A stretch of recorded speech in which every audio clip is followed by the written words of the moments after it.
Assalamualaikum warahmatullahi wabarakatuh. Salam sejahtera buat kita semua. Pada kesempatan kali ini akan dibahas tentang materi mata pelajaran prakarya kelas 8 semester ganjil, yaitu di bab 1 tentang kerajinan bahan lunak, part 1 bahan prinsip kerajinan bahan lunak. Selamat menyaksikan video berikut ini. Pengertian kerajinan bahan lunak. Kerajinan merupakan benda-benda yang memiliki atau mempunyai nilai guna praktis, bersifat universal, dibuat dengan keterampilan teknik tangan, namun masih dipengaruhi oleh adat istiadat setempat. Sedangkan kerajinan dari bahan lunak merupakan produk kerajinan yang menggunakan bahan dasar yang bersifat lunak, yaitu lentur, lembut, empuk, dan mudah dibentuk.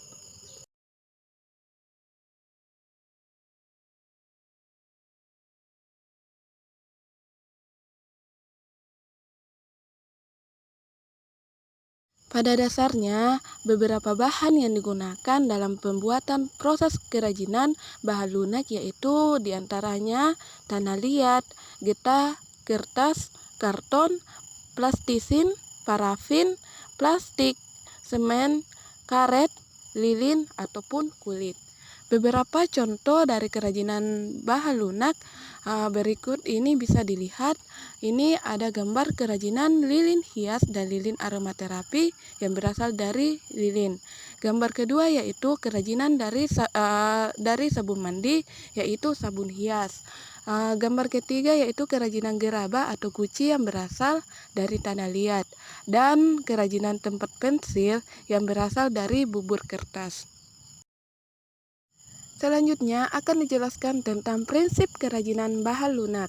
Pada dasarnya, prinsip pembuatan kerajinan bahan lunak, alam dan buatan memiliki kecenderungan yaitu sengaja dibuat orang secara khusus dan sangat mempertimbangkan aspek pemaduannya. Pemaduan yang dimaksud adalah penggunaan bahan lain dengan warna dan bentuk yang berbeda, tetapi padu dengan bahan dasarnya. Dalam pembuatan kerajinan bahan lunak ini, perlu pengetahuan dalam keberagaman bahan dan alat, serta teknik yang digunakan merupakan cermin dari kepiawaian pengrajin dalam penciptaan karyanya.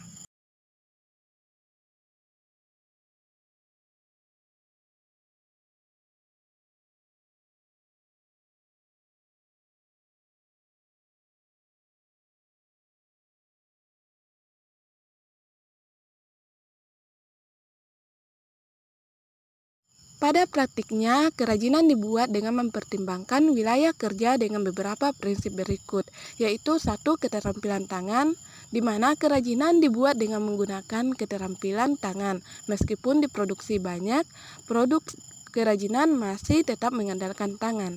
Sementara itu, industri bertumpu pada kekuatan mesin saja. Ini bisa membedakan antara produk kerajinan dan produk industri. Kedua yaitu keterampilan teknik. Pembuatan bentuk-bentuk kerajinan dilakukan secara berulang-ulang dan didasari oleh keterampilan atau teknik yang digunakan, sehingga produk yang dihasilkan sudah tentu memiliki kekhasan tangan yang nampaknya dengan detail, rumit, dan hanya bisa dilakukan dengan keterampilan teknik yang dimiliki oleh tangan seseorang. Ketiga yaitu kedaerahan atau tradisional. Kerajinan merupakan benda-benda yang mempunyai nilai guna praktis, bersifat universal, dibuat dengan keterampilan teknik tangan namun masih dipengaruhi oleh adat istiadat setempat.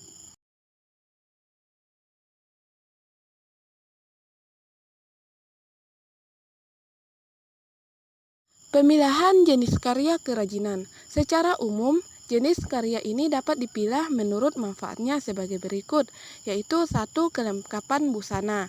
Produk kerajinan bahan lunak dibuat dengan mempertimbangkan produk tersebut dapat mempercantik diri dalam menggunakan busananya.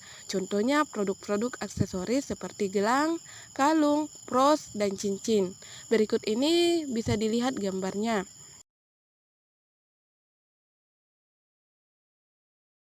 Kedua, yaitu kelengkapan suatu benda. Kerajinan bahan lunak yang difungsikan sebagai kelengkapan suatu benda. Sebagai contoh, kotak tisu yang dilengkapi dengan hiasan keramik pada bagian muka. Jika kotak tisu sudah tidak terpakai, keramik dapat dilepas dan dipasangkan pada kotak tisu lainnya. Bisa dilihat di gambar.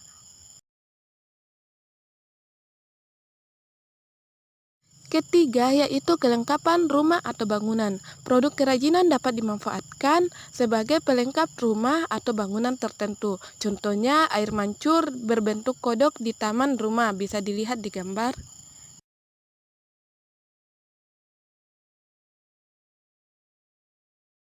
Selanjutnya, kelengkapan keperluan ritual atau upacara adat. Banyaknya ritual atau upacara adat Nusantara tentunya bervariasi pula kerajinan bahan lunak yang dapat dimanfaatkan sebagai pelengkap upacara. Contohnya lilin. Lilin banyak digunakan untuk berbagai acara ritual dan pesta adat. Kategori kerajinan bahan lunak. Berdasarkan prinsip kebermanfaatan di atas, maka kerajinan bahan lunak dapat dikategorikan sebagai produk-produk berikut ini, yaitu pertama, menambah keindahan, kedua, memberi penekanan atau kekhasan pada suatu benda, ketiga, menjadi persyaratan pemakaian, keempat, merupakan pertanda atau simbol, kelima, dibuat khusus sesuai benda aslinya atau duplikasi. Dan terakhir yang keenam yaitu sebagai bagian dari karya seni.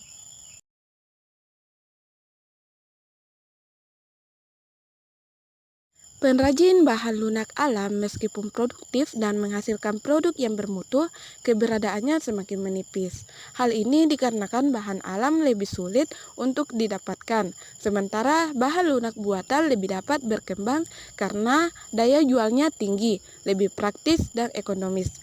Meskipun demikian, jika dipelajari lebih baik, maka menghasilkan produk baru yang dapat meningkatkan mutu, kerajinan yang ciri khas Indonesia dapat dibuat.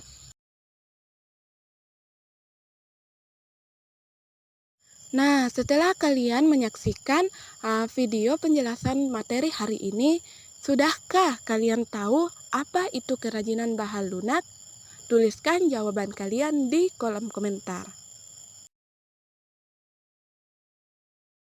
Baik, demikian materi hari ini di mata pelajaran prakarya kelas 8 bab 1 kerajinan bahan lunak yang menjelaskan tentang prinsip kerajinan bahan lunak. Sekian dan terima kasih. Wassalamualaikum warahmatullahi wabarakatuh.